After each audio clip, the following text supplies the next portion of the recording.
Paraguaçu ou Quirimuré, era assim que os índios tupinambás chamavam este rio, que nasce na Chapada Diamantina e deságua na Baía de Todos os Santos. Um percurso de 500 quilômetros de histórias, poesias e canções. O Olhar do Recôncavo vai apresentar reportagens especiais sobre o Paraguaçu, rio que corta a cidade de São Félix e Cachoeira, situados no Recôncavo baiano. São histórias da enchente de 1960 em Cachoeira.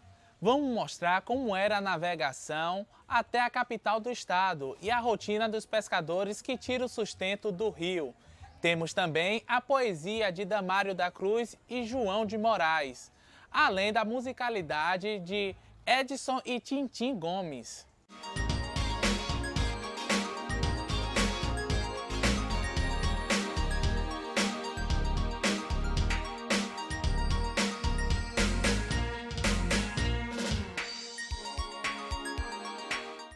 Além de proporcionar o sustento dos moradores e embelezar a cidade, o rio Paraguaçu também trouxe medo e prejuízos aos cachoeiranos. Isso tudo reflexo das enchentes de 1839, 1960 e 1989. É o que você confere agora nas lembranças das pessoas que viveram este momento. Com 600 quilômetros de curso, o rio nasce no Morro do Douro, Serra do Cocal, município de Barra da Estiva, na Chapada Diamantina. Muda de direção em seu curso para o oeste e leste, servindo como divisor entre muitos municípios, dentre eles as cidades de São Félix e Cachoeira, terminando seu percurso na Baía de Todos os Santos. Em 1839, a cidade sofre a primeira grande enchente. Este desastre permaneceu na memória da cidade como a enchente grande e começou no dia 19 de dezembro desse mesmo ano, prolongando-se até 1º de janeiro de 1840, com a água atingindo pontos nunca antes alcançados. Alcançou as igrejas do convento e da Ordem Terceira do Carmo, que, segundo informou a Câmara, ficaram em péssimo estado. A água também cobriu as casas à beira do rio em ambas as margens. Bom, o fato é que esse rio Paraguaçu, de vez em quando chovia no leito do Paraguaçu, a uns 500 quilômetros daqui, em Andaraí, Mucugê, Triunfo do Sincorá, Contendas, Itaitê, aí acumulava água no leito do rio e aí na barragem de Bananeiras não tinham como controlar. Chovia muito no morro, tinha aquela um mar de água aí, tinha que ter gente que não tinha espaço para poder a água sair. Era horrível. A gente que morava fora da enchente dava guarida a quem estava, quando podia dar, né? Quando podia dar também a todo mundo. E quando aconteciam as enchentes, o porto, né, passava a ser a ponte ou então o cais, né, porque o navio tinha que encostar, né, que a maré estava alta, para poder os passageiros então saltarem. Com muita atenção, Dona Madá relembra a situação das famílias após as enchentes. Através de fotos, ela relata sobre donos de caminhão que se aproveitavam da situação para encarecer os serviços de mudança. Então, Madá, eu queria saber um pouquinho de você. Assim, cresceu em Cachoeira, né? Nasci, me criei, me casei, constituí família dentro de Cachoeira. Queria saber um pouquinho da sua história aqui em Cachoeira com as enchentes. Como é viver enfrentando essas enchentes? Viver a enchente é um caos, né? Porque é horrível. As pessoas perdem as coisas, o pessoal se aproveita da situação em que que as pessoas se encontram, né? O pior era para você tirar todo esse bagulho de dentro de casa. Você já pensou correndo, embalar tudo, arranjar caminhão, levar, e eles se aproveitavam dessa situação. Às vezes roubavam as coisas. Em 47, eu morava na rua Ana Nery, onde hoje é Miscelânea Manjá, número 34. E passamos a noite onde é a FRB. E daí viemos para casa de uma sobrinha de papai. A água subiu. Quando baixava, a gente voltava para dentro de casa, lavava as casas e todo mundo voltava. Agora ficava aquelas casas úmidas, mas a gente voltava em 47. Depois de 47, não foi ser 50, 54, teve outro, mas não grande. Às vezes vinha até aqui e descia. Agora, em 1960, ela teve imensa. Ela deu 1,20 m acima da ponte de Dom Pedro. Depois de 60, teve a de 64.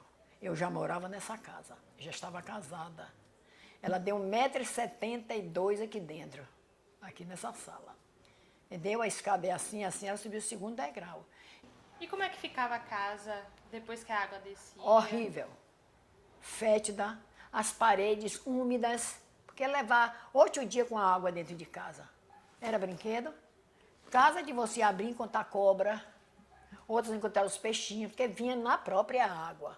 Entendeu? Aqui teve um enchente, isso foi 60, tinha um homem, chamava-se Seu João, ele era empregado da Companhia de Energia Elétrica da Bahia. Ali onde é a Praça 25 hoje, ele subiu em um poste para consertar dentro da água. Ele caiu, foi a conta. Seu João, conheci ele, era da... Mas a coisa era isso. A Rua da Matriz, ela vinha até cá em cima. Agora, em 1960, ela encontrou as ruas todas. Em 31 de dezembro de 1989, houve a última enchente com volume de água de 4.991 metros cúbicos, castigando a cidade de São Félix e Cachoeira com centenas de desabrigados. Em 89, a barragem também de Pé do Cavalo foi um desastre aqui para a gente. Nessa casa aqui foi de 1,70 m. E tive muito prejuízo, o comércio também, os comerciantes e tal. Para vocês terem ideia, foi 1,5 m acima da ponte. Essa ponte que vocês passam aí, 1,5 m acima do nível da ponte, correto? Onde as pessoas pedestres passam, os carros, etc. Seu Raimundo fez muitas viagens de navio pelas águas do Paraguaçu. Ele nos conta um pouco como era viajar quando as embarcações a vapor eram o principal meio de transporte para sair de Cachoeira e São Félix. Eu viajei muito de navio, não é? Na década de 50, 60, 70, quando em 72 parece que foi a última viagem, que inclusive Caetano Veloso fez um refrão que diz assim: o vapor de Cachoeira não navega mais no mar, não é? E tinha os saveiros também, né? Eu já viajei também muito de saveiro. Alguns saveiros também, eu pegava a ponga e ia daqui para Bom Jesus, o Cabo Sul também, a gente podia ir daqui de Cachoeira para essas regiões ribeirinhas, ou Madre Deus, não é? Ou também para a Ilha de Itaparica. Era muito interessante porque tinha primeira e segunda classe. As pessoas de primeira classe sentavam na preguiçosa, né? Aquelas cadeiras, né? Bem confortáveis, né? Já o de segunda classe, claro, viajava num navio que era como se fosse o ferry-boat, né? Aquelas cadeiras fixas e tal, papapá. Nem só de navegações e tragédias é formada a história do Rio Paraguaçu. Em Cachoeira, a comunidade do Caquende é conhecida pelos homens que têm a pesca como sua principal fonte de renda.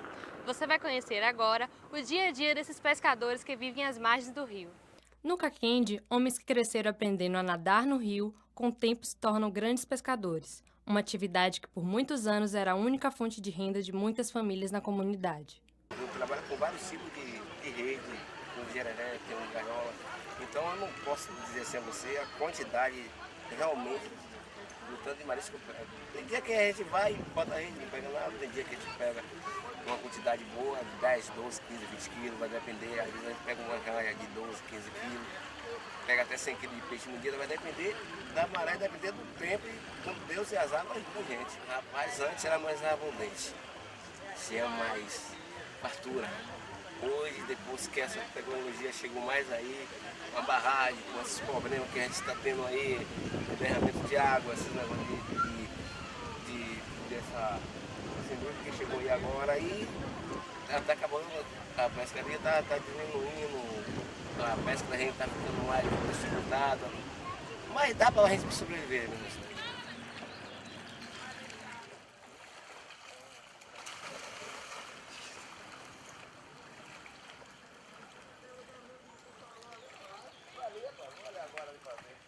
Somos parar de tomar banho quando Deus me levar, né? Esse rio aqui é muito mais. A gente tem que tomar um banho, tem que relaxar um pouquinho, até para relaxar serve.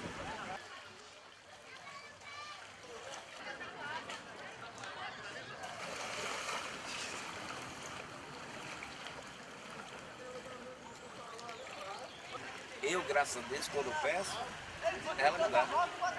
Se ela não me dá no dia, ela me dá no outro. Então eu jamais vou chegar, vou botar minha rede na água e vou xingar lá. Não, minha rede ou a água. Eu tenho que pedir a dona das águas para ela me ajudar. Se ela não me ajudar, quem é que vai me ajudar? Depois de Deus, só ela. Então a gente tem que pedir a Deus, primeiramente, e a dona das águas, os orixás, para poder abrir nosso caminho, para poder a gente fazer essa pescaria e não acontecer mal pra gente dentro d'água. Minha vida é isso aqui. É água. Eu espero um dia não morrer dentro d'água, né? Mas se eu morrer, não posso fazer nada. Assim quem fala é o orixá e o dono das águas.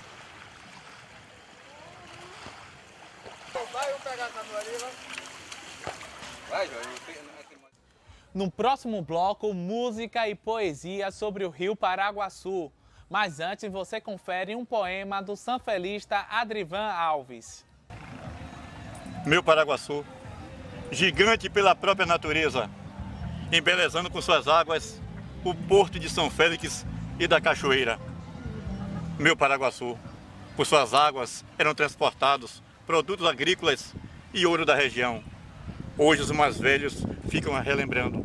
Eita, tempo bom, hoje dói o coração. Meu Paraguaçu, hoje fico no porto a recordar os saveiros de velas brancas, os barcos, o vapor chegar. Deste mesmo lugar, vi pela última vez o navio João das Botas navegar. Meu Paraguaçu, de grandes glórias do passado, hoje pelas mãos dos homens, maltratado, sofre, triste, poluído e calado. Ó Deus, dono das águas cristalinas, lava a mente dos homens, cura os nossos rios com forças divinas.